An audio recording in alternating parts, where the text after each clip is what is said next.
Então, o primeiro modelo que a gente vai explorar um pouquinho mais nos detalhes é o KPS-47, tá? Esse dispositivo aqui, ele possui grau de proteção IP67, né? Então, ele é um dispositivo basicamente feito, né, para poder trabalhar em ambientes bastante agressivos, né, com presença de sujeira e água, né? Aqui a tampa dele é de fácil remoção, tem 4 parafusos. Ele vem com uma lingueta segurando essa tampa, então, às vezes em campo a gente sabe que isso é extremamente importante para essa tampa ficar lá pendurada enquanto que se faz qualquer tipo de ajuste, né? Aqui a gente só soltou ela para facilitar a manipulação dele, né? Então, já vamos começar falando um pouquinho sobre algumas questões bem importantes, né?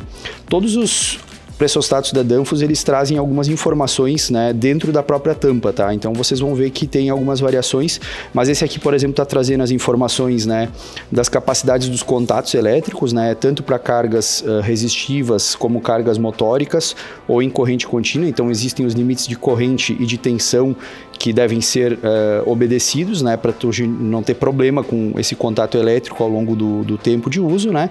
E ele também possui aqui internamente a escala de pressão, né, e como o diferencial se comporta, né, dentro do limite da faixa de pressão ajustável, né? Então, sempre tem algumas informações importantes, é bom olhar, às vezes a gente não precisa nem ter o manual junto, porque dentro da caixa já vai ter algumas informações para ajudar, né, com essas questões que envolvem ali a parte de instalação dele, né? E aí, falando um pouco aqui do pressostato, né, esse pressostato aqui, ele possui então a escala de range, de ajuste, do lado esquerdo, né, de vocês, e a escala de ajuste diferencial à direita, né?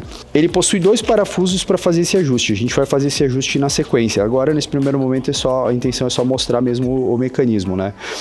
Para fazer a parte do ajuste, né, ele possui aqui 2 arruelas com parafuso que trava. Essas arruelas, elas são nada mais nada menos do que dispositivos, né, de lacre, de bloqueio, né, para evitar que uma pessoa acabe fazendo um ajuste aí, né, quando não deveria, né? Então tem como colocar um lacre, assim como tem um lacre aqui, por exemplo, né, para depois de ajustado a pessoa não poder mais abrir e ela, consequentemente, sem abrir esse parafuso, não consegue fazer os ajustes de pressão. Então, tem como fazer esse bloqueio, digamos assim, do ajuste, né, para evitar problemas no funcionamento do equipamento, né.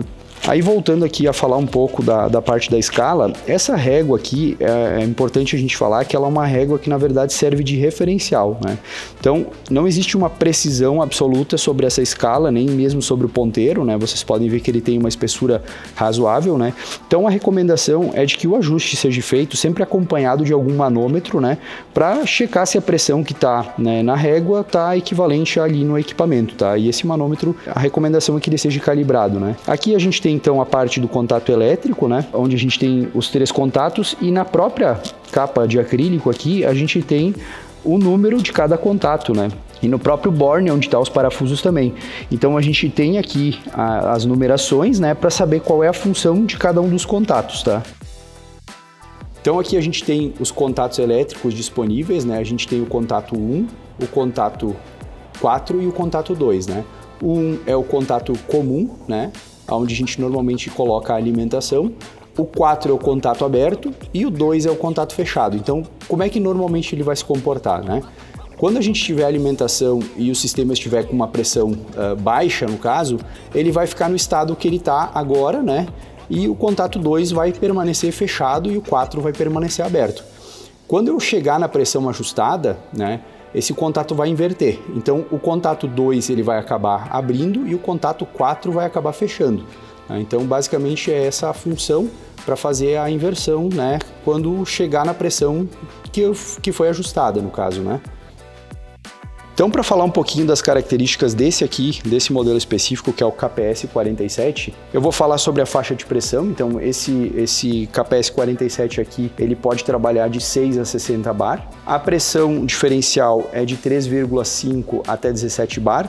Então, assim, existem variações do modelo KPS-47, tá? O que vai acabar mudando é o código do produto. Então, tem que ter bastante atenção, porque o KPS-47 seria o modelo padrão, né? E as variações dos códigos vão definir as faixas de operação e os diferenciais, né, que tu precisa para tua aplicação. Então, é importante sempre fornecer, né, na hora de fazer a seleção do dispositivo, a pressão que você quer trabalhar e o diferencial de pressão que você necessita para que, né, a gente selecione o KPS 47 adequado, né? Mas voltando então, a parte de faixa, existem modelos que variam de 6 a 60, diferencial de 3.5 a 17 bar. Esse aqui possui um sensor, no caso a gente chama de sensor, mas é o dispositivo que faz a comunicação entre o fluido e o mecanismo interno dele, que é um fole de aço inox. O contato dele, então, a gente está vendo aqui que é um contato duplo, no caso, né, que é um aberto e um fechado. Ele é de proteção, grau de proteção IP67, né, então ele é um dispositivo que aguenta bastante intempéries, né.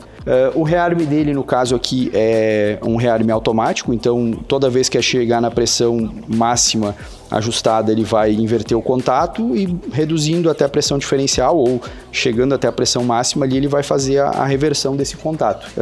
Esse cara aqui especificamente, o KPS 47, ele tem o ajuste no diferencial para mais, né? Então, quando você quer 10 bar, você vai ajustar o range em 8 bar e o diferencial em 2.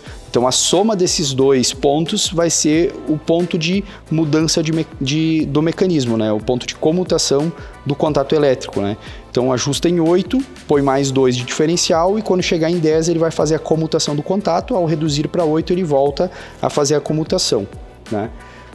E as aplicações são as mais diversas, né? Compressores, sistemas hidráulicos, ar comprimido, água, né? Então, existe uma série de aplicações onde ele pode ser instalado, né?